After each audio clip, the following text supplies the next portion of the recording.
Once upon a time, in the heart of West Africa, arose a kingdom so powerful, so wealthy, that it made the world tremble in awe. The Mali Empire, a realm of gold, faith, and greatness, where kings ruled with wisdom and the desert winds carried the scent of prosperity. This is the story of Africa's golden kingdom that shook the world. Before we begin this incredible journey through Africa's forgotten empire, make sure you subscribe to African Stories with Drey, your home for tales of African heroes, queens, and kingdoms that shaped the world. Click that bell icon so you never miss our next story. Long before skyscrapers and colonies, Africa thrived with civilizations that rivaled Rome and Egypt. In the 13th century, among the Mandinka people of West Africa, a young prince named Sundiata Keita rose from exile. He was not born into luxury, crippled as a child, mocked by others, but destiny had chosen him.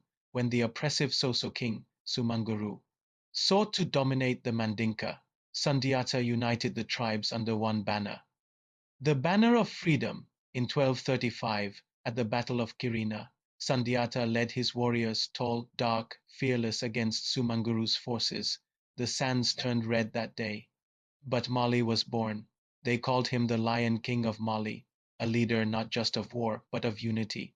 Under Sundiata, Mali became more than a nation, it became a symbol of African pride and power. He built cities, roads, and trade routes that connected forests to the desert, gold mines to the world beyond. From his vision came an empire vast, organized, and unstoppable. Gold, the lifeblood of Mali's power. The empire sat on rivers of it, controlling nearly half of the world's gold supply at its height. Timbuktu, Gao, and Niani became beacons of wealth. The gold from Mali reached Cairo, Mecca, and even Europe. The world's kings and merchants whispered the name Mali with awe. In Mali, gold was so abundant, it was said that even the dogs wore golden collars. Then came Mansa Musa, the man who would make the Mali Empire legendary. In 1324, he embarked on a pilgrimage to Mecca, not as a traveler, but as a living symbol of Africa's wealth. With 60,000 men and 80 camels each carrying gold, he passed through the Sahara and Egypt, giving so much gold that it caused inflation in Cairo for over a decade. Mansa Musa built mosques, funded universities, and made Timbuktu the intellectual capital of Africa.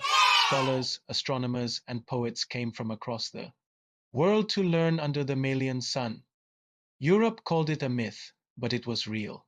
The Mali Empire was the heartbeat of civilization. Knowledge was Mali's second treasure.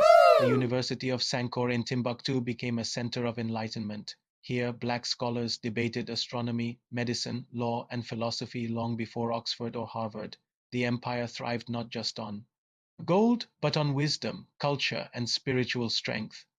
But like every great empire, Mali faced its twilight.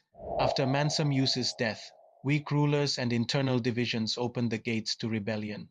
The Songhai rose from within, and Mali's golden age began to fade. The once great empire fragmented, its glory swallowed by time and sand. But though the empire fell, its spirit never died. The Mali Empire remains a timeless reminder that Africa was never dark, it was golden. Its kings built nations, its scholars built knowledge, and its legacy still lives in every African heart. This was not just a kingdom, this was Africa's gift to the world.